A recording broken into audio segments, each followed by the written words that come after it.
Que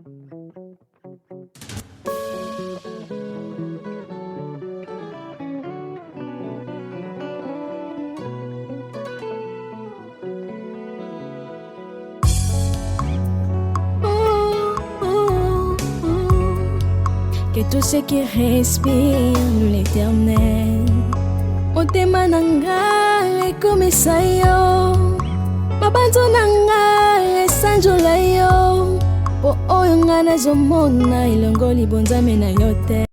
Ma communauté, salut la team, j'espère que vous allez bien, moi ça va. Bienvenue sur Demeure Officielle, heureuse de vous savoir nombreux en train de me suivre de partout. Si vous n'êtes pas encore abonné à cette chaîne, abonnez-vous. N'oubliez surtout pas d'activer la cloche de notification et de partager massivement les liens de mes vidéos. Alors là, à l'heure actuelle, au Mali, l'heure est grave, l'heure est à l'indignation. À l'instant où je vous parle, la maman de Sidiki Diabaté se retrouve en état d'arrestation pour complicité dans l'affaire qui oppose son fils avec son ex. On l'accuse de pas mal de trucs pas sympas du tout que vous n'allez pas du tout aimer. C'est de ça qu'on va parler tout au long de cet élément. D'entrée de jeu, je vais rappeler que je suis toujours sponsorisée par Vanessa Herwig. Faites un tour sur sa page Facebook. Passez vos commandes sur le +32 465 34 36 38. Pour ceux qui ne me connaissent pas, je m'appelle Demornia Nimoukoussi Ata, le hymne national, la procureure des médias, la juge suprême des médias, la chef d'état-major des médias, la maréchale des analyses. Suivez-moi sur mes réseaux sociaux. Mon Instagram Demeure Officiel, TikTok @Demeure Officiel, Snap Demeure Officiel et mon WhatsApp c'est le +243 81 37 26 458. Ok. Pour ce contenu, je vous propose un très bon verre de jus vert. Franchement, ça prouve que l'heure est grave au fait. Hein. Et si c'est pour vous la toute première fois de tomber sur une de mes vidéos, n'hésitez surtout pas de vous abonner, liker, commenter et de partager massivement le lien de la vidéo.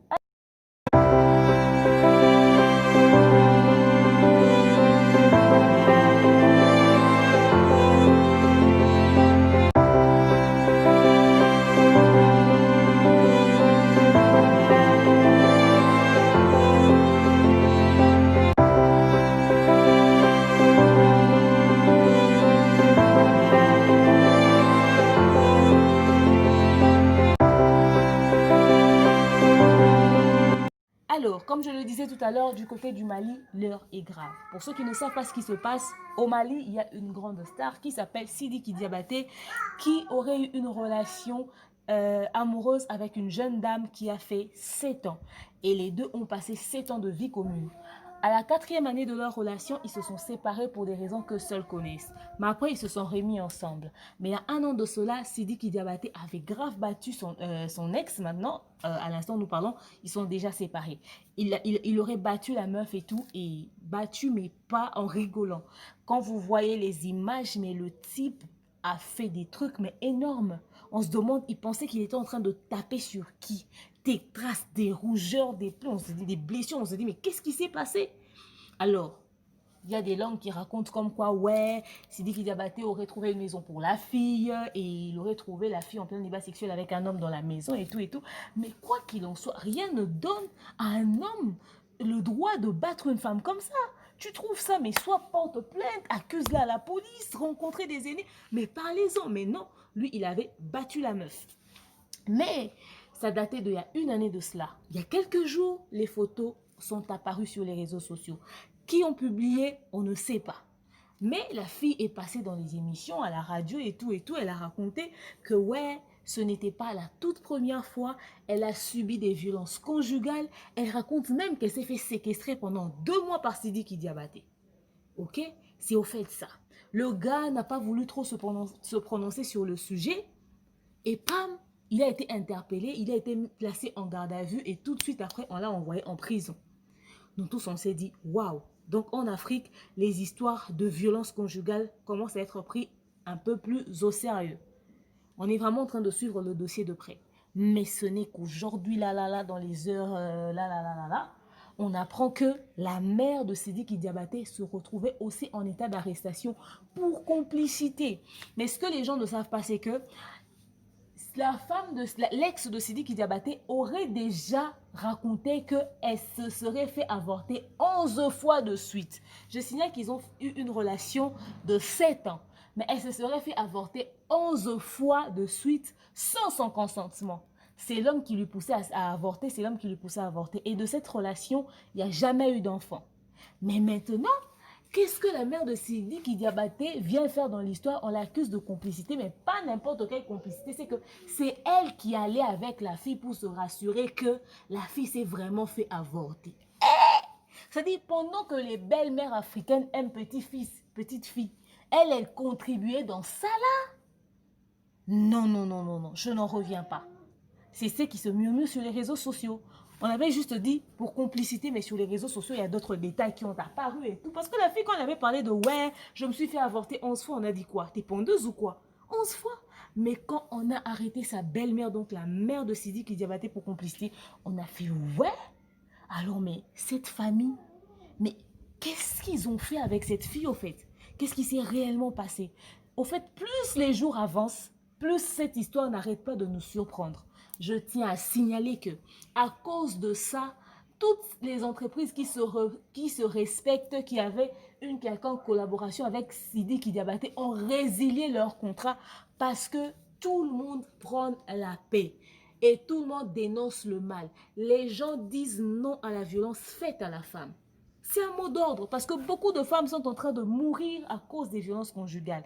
Et à voir comment est-ce que le gars avait battu la femme, elle pouvait en mourir, frère. Elle pouvait en mourir. Et il a été retiré de Prémude, il a été retiré de Afrima, et son contrat avec Universal Africa a été résilié. Donc, il a perdu les contrats et je pense même que ces gens-là ont raison de se retirer parce que personne n'aimerait avoir un type qui violente une femme comme image de son entreprise, au fait. Mais c'est juste dégoûtant, c'est même pas beau à voir. Vous voyez, genre, plus les jours avancent, plus on apprend encore, on a encore du nouveau. On n'a pas fini d'apprendre des choses dans cette histoire de Sidiki Diabaté. Non, mais le Mali, nous sommes tous derrière vous. À chaque fois qu'il y aura du nouveau, mes amis du côté du Mali, je sais que vous êtes nombreux ici. Il faut m'envoyer Congo, ça, faut m'envoyer ça. C'est-à-dire, on va relayer l'information à fond pour faire peur même aux artistes de notre communauté là. Il faut qu'on puisse faire peur à tous les artistes africains. Parce que les histoires de violence faites sur les femmes, là, quand c'est des stars, on gère ça d'une certaine manière. R. Kelly aux États-Unis, là-bas, s'est fait arrêter. Les grandes stars veillent sur ça. Et si ce dossier est très bien tranché, si ce dossier de Sidiki Diabaté va jusqu'à la fin et qu'on le condamne pour les actes qu'il a posés, je suis sûre ça va vraiment réveiller la conscience de beaucoup d'artistes congolais. Mais ce que nous craignons, je parle seulement des artistes congolais, j'allais dire même mieux, des artistes africains, pourquoi pas de partout à travers le monde, parce qu'ils savent ce qui se passe. Et puis, peut-être même que cette histoire va réveiller même des vieux dossiers. Tous ces artistes-là qui ont eu des histoires, des antécédents avec des femmes là où les dossiers ont été cachés quelque part là. Si l'histoire de Sidiki Diabaté arrive à être résolu d'une manière très droite comme ça risquerait même de réveiller certains dossiers. On touche du bois, oh, on touche du bois. Mais changez tant qu'il est encore temps. Si vous êtes dans des affaires louches comme ça, c'est pas parce que tu n'es pas personne publique, tu bats ta femme en privé que tu vas penser que ça concerne que seulement Sidiki Diabaté. Qu'on t'attrape en train de battre une femme, tu vas devenir personne publique ces jours-là. C'est le jour où on va te publier sur les réseaux sociaux. Vous qui battez les femmes à tort et à travers. Un vrai homme ne crie même pas. Un vrai homme ne peut jamais lever la main sur une femme. Vous avez des filles, vous avez des sœurs et c'est vous qui vous permettez de taper les femmes. Il y en a même qui battent leurs femmes devant leurs enfants. Vous vous prenez pour qui? Voilà dans quoi on est. Il faut dénoncer. La violence conjugale tue. Toutes ces femmes qui subissent ça quelque part à travers le monde, nous vous invitons à vous réveiller et à dénoncer ça. Faites des voices, envoyez les photos, publiez ces hommes-là pour qu'on le sache. Parce que les hommes qui battent les femmes aussi ont une certaine emprise sur ces femmes. Hein. Parce que la femme a peur qu'on lui batte et tout. La femme est traumatisée. Aujourd'hui, puisque j'en parle, et ce qui me choque, c'est le fait de savoir que la belle-mère était complice. C'est-à-dire, toi, tu pars accompagner ta belle-fille pour aller se faire avorter. Mais tu es quel type de belle-mère? Pendant que les belles-mères africaines aiment les petites filles et les petites filles et les petits-fils. C'est pas normal. Cette femme-là, si vraiment elle a fait ça, elle mérite la prison 11 fois de suite, même si ce n'était qu'une seule fois. C'est quel genre de mère ça? Elle est dangereuse. Il faut qu'on... S'ils ont vraiment fait ce dont on leur accuse, ils doivent payer pour ce qu'ils ont fait. J'avais un voisin qui habitait pile poil à côté de moi. Sa femme était très jeune, on avait à peu près le même âge. C'est une fille très gentille qui m'aidait beaucoup. Comme je travaillais beaucoup, je sortais très tôt, je rentrais très tard. Deux fois, elle m'aidait, elle cuisinait, elle me gardait à manger. Au lieu de manger des trucs de l'extérieur, je mangeais les repas que cette dame-là, cette demoiselle ou cette dame-là cuisinait parce que maintenant, elle est célibataire. Ils se sont séparés. Elle était enceinte et elle avait une petite fille. Mais façon, son homme lui battait. Deux fois, je pouvais sortir de chez moi en culotte de chambre comme ça. Je sors vite pour aller séparer la bagarre là-bas. Son homme lui battait. Vous voyez le genre d'homme qui pense... Au fait, l'homme n'était pas suffisamment intelligent par rapport à la femme. Maintenant, à chaque fois que la femme lui disait... Maintenant, à chaque fois que la femme lui faisait des petites remarques. Non, tu vois, ici, ne fais pas ça. Ou ici, on ne dit pas ça. Lui, il se sentait complexé. Maintenant, pour montrer sa supériorité, s'il ne sait pas dire non à la remarque qu'on lui avait fait parce que c'était censé, il garde ça quelque part dans un coin de sa tête. C'est ce que moi, j'avais compris. Le jour où... Mais pour un oui, pour un non, il bat sa femme. Quand sa femme prend une décision pour régler un problème à son niveau avant que son mari n'arrive pour peut-être calmer une situation, je ne sais pas, lui, il va taper sa femme. Il a tapé sa femme pendant qu'elle était enceinte. Il a tapé sa femme pendant qu'elle avait leur deuxième bébé en main. Cette fille ne subissait pas que des violences conjugales. Et je lui ai dit, mais quand tout va bien, quand vous ne vous battez pas là, quand tu lui sers là, il mange, il n'y a pas de problème. Est-ce que tu lui peux dire, j'ai parlé, j'ai dit tout ce que je peux dire, mais cet homme me bat toujours. J'ai dit, mais va l'accuser à la police. Elle dit, non, c'est le papa de mes enfants, je ne peux pas faire ça. Et j'ai dit à son mari, j'ai dit, mais toi, tu te prends pour qui? Tu te prends pour qui? Pourquoi tu bats ta femme? Oh, tantine de tu ne comprendras pas. Cette fille ne réfléchit pas. J'ai dit non, non, non, non, non, non. De vous deux, je pense que c'est elle qui réfléchit le mieux. Excuse-moi, je ne suis pas ta femme. Tu ne vas jamais rien me faire parce que je t'ai dit ça. Il ne m'aimait pas parce que je lui avais dit ça. Il s'est senti chaud. Mais le gars battait sa femme. Je me rappelle même que sa femme venait d'accoucher. Moins d'une semaine, il demande à sa femme les rapports sexuels. Il a demandé à sa femme de lui servir. La femme a dit, je ne peux pas parce qu'on m'avait fait l'épisotomie. On avait fait quelques points de suture en bas là-bas. Il en avait en travers la gorge. La semaine qui a suivi, il a obligé sa femme des rapports sexuels. Quand cette fille me racontait ça, elle pleurait comme ça. C'était pas par l'avant qu'il a fait parce qu'il allait ouvrir. C'était par l'arrière. Cette fille a dit, j'ai eu mal de mer. Je vous raconte ça pour vous montrer à quel point les femmes subissent des violences conjugales mais ne disent rien. Il y a des hommes qui sont mauvais. Quand j'ai vu cet homme, si j'avais la force, j'allais le donner des claques. Je pense que j'avais encore quel âge? J'avais 21 ans. J'étais très jeune aussi. Donc ces choses-là, je ne les comprenais pas encore. Mais ce type m'énervait. Il me dégoûtait à un niveau. Il faisait subir à cette fille des pires atrocités que vous ne pouvez pas imaginer. Quelque temps après, l'enfant, là, leur deuxième bébé, n'avait qu'une année. La fille tombe enceinte. Il a dit à la fille de se débrouiller pour qu'elle puisse avorter. La fille a pris tout et n'importe quoi. Cette grossesse a refusé de sortir parce qu'elle est le genre de femme qui ont un col dur. Ils ont gardé cette grossesse-là. À la dernière minute, en tout cas à 4 mois de grossesse, comme ça ne partait pas, ils ont décidé de garder. Hey. Cette fille, on lui laissait affamer, on lui faisait vivre des choses, on lui battait. Un jour, on était à la maison. La fille là, elle avait beaucoup de stress, beaucoup de problèmes. Elle a failli perdre sa grossesse. Vers la fin de la grossesse là, elle a vu seulement la poche des os se rompre comme ça à la maison. Le temps qu'elle puisse crier, la tête de l'enfant sortait déjà. Elle a crié, les voisins sont venus. Là, on est allé appeler les voisins de l'autre côté. Il y avait un monsieur qui se disait docteur qui habitait en face de chez nous. Il a toujours dit qu'il était docteur. Or, il étudiait encore les sciences infirmières dans une petite université.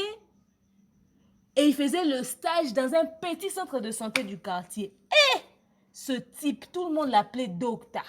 Je n'oublierai jamais cette histoire-là. Le gars, il vient, on lui dit, voilà la tête de l'enfant comme ça, on fait quoi? Moi, j'ai jamais accouché. Je ne sais pas ce que c'est.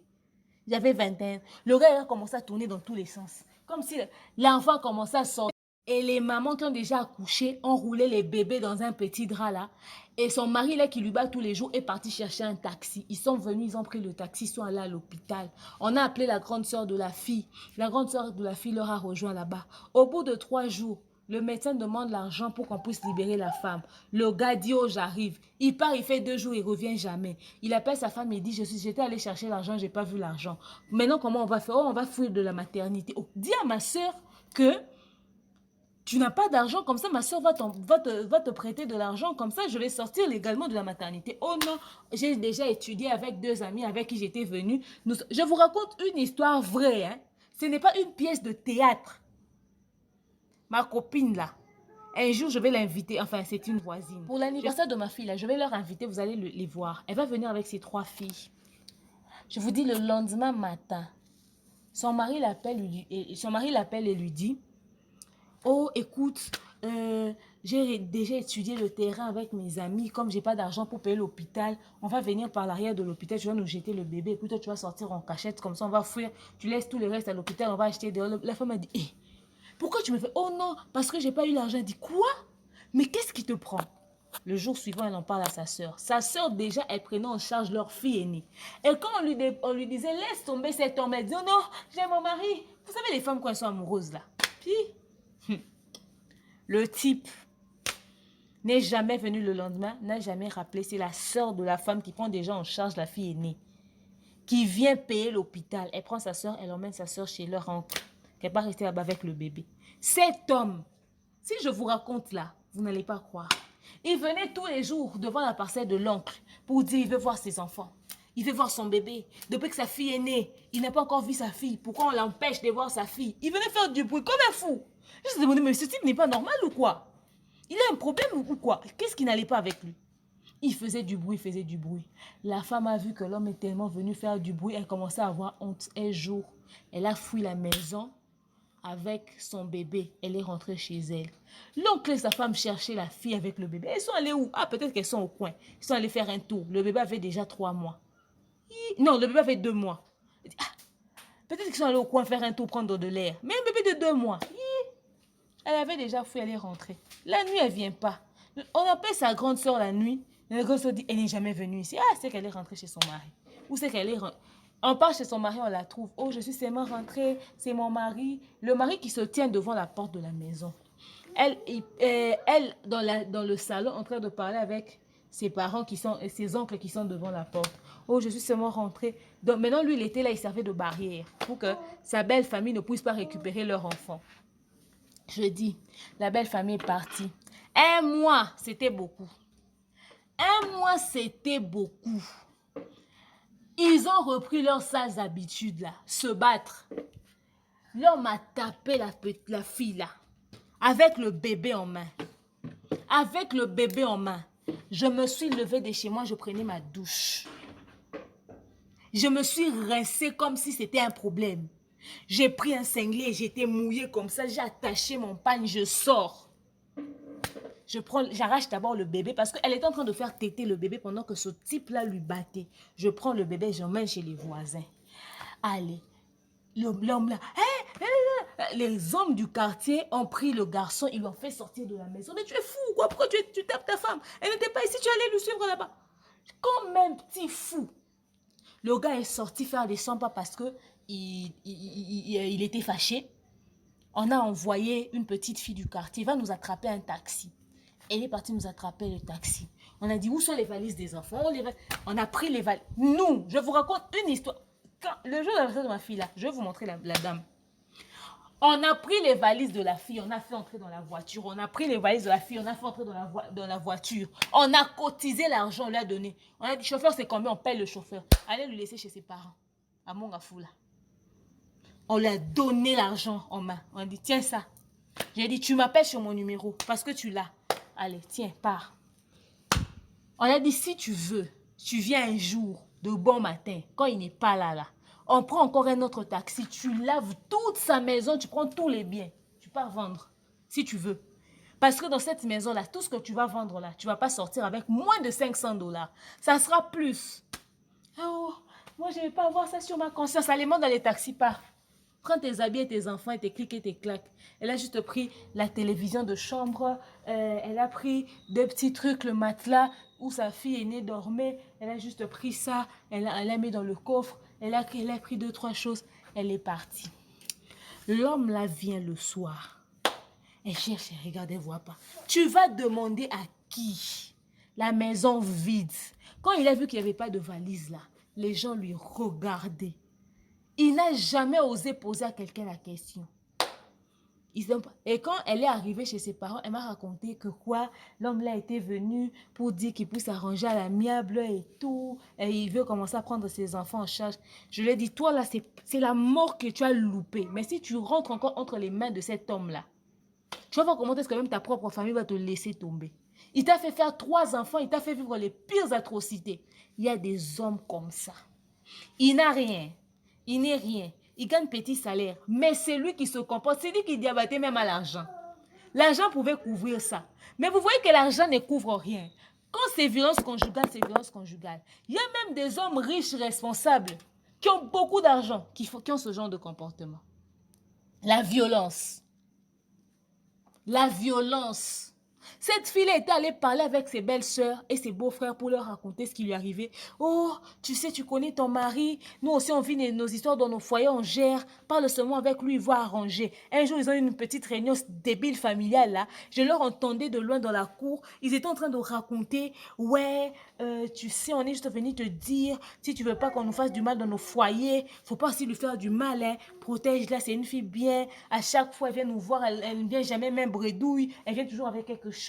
Alors, si tu lui traites mal, tu veux quoi qu'elle parte, qui sera gentil avec nous comme elle est jeune. Je dis, c'est tout ce que vous trouvez à dire dans cette histoire. Il y a de ces hommes qui vous violentent comme ça. Leurs familles ne savent même pas vous défendre convenablement. C'était le cas de cette voisine. L'histoire de Sidiki Diabaté là va servir de leçon à beaucoup d'hommes africains qui font subir des atrocités aux femmes. Surtout les stars, les personnes publiques, les personnes influentes. Tu verras un ministre, une personne responsable là, qui a ce genre de comportement. Surtout quand ils ont l'argent, ils disent « Ah, j'ai l'argent ». Et surtout des femmes qui subissent ça mais qui disent « Je suis restée là pour les enfants ». Va louer une petite maison, emmène tes enfants. Tu vas vivre avec eux. Si c'est pour enfants que tu es resté dans une maison qui a 4 murs, tu peux te trouver une autre maison qui a 4 murs où tu vas élever tes enfants. Tu ne vas pas laisser un homme qui ne te respecte pas te battre n'importe comment. Et ce qui est plus choquant dans l'histoire de Sidiki Diabaté, sa mère est complice des avortements de son fils et de cette copine. Dans la vie, on n'a pas fini de tout apprendre, hein? Mère africaine, façon elles aiment petite fille et petit fils. Madame, j'aimerais vous rencontrer pour vous demander c'est quoi. Les gens risquent quand même de dire il y a sorcellerie dedans. Il y a des choses où il ne faut pas mettre même le diable.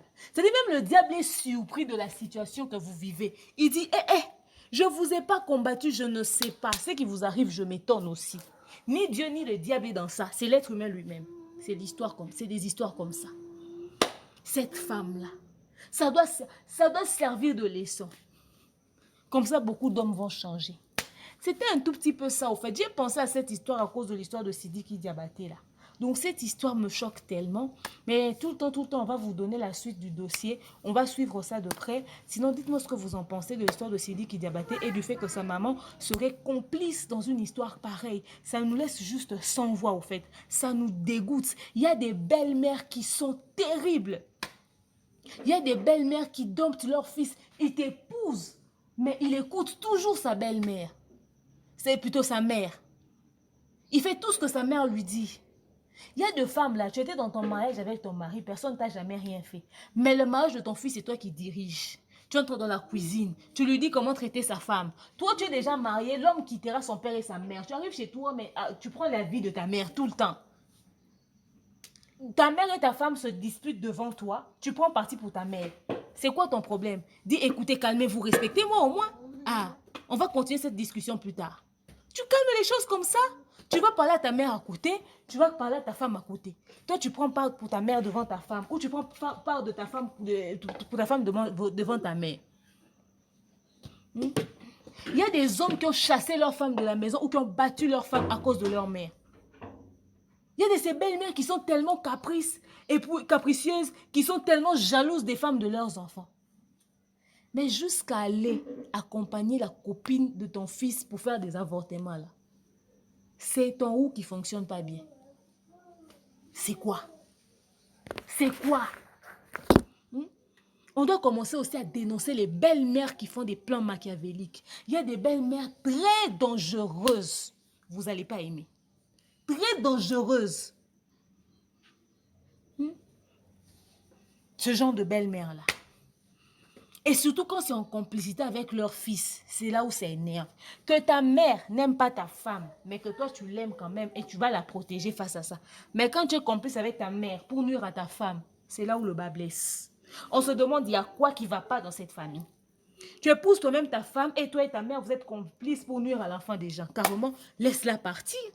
Au point où tu la tapes comme ça, on va entendre des choses. Si l'histoire de Sidiki Diabaté là, elle est fausse, c'est que quelqu'un a manigancé pour le nuire et tout. Croyez-moi qu'une histoire comme ça existe dans le monde ici quelque part. Parce que sur Terre, ce que les humains font, si vous ne voyez pas, vous n'allez pas croire. Je vous dis même le diable est surpris. Croyez-moi. Croyez-moi. Donc voilà. Je vous aime, je vous porte dans mon cœur. Je vous dis à très prochainement. Il y a des tas d'éléments que je vais vous poster entre aujourd'hui et demain. Entre samedi et dimanche, je voulais dire. Donc voilà. Mais sinon, dans l'autre temps, portez-vous bien. On attend la suite du dossier de Sidiki Diabaté. Je vous dis à très prochainement. Bisous, bye.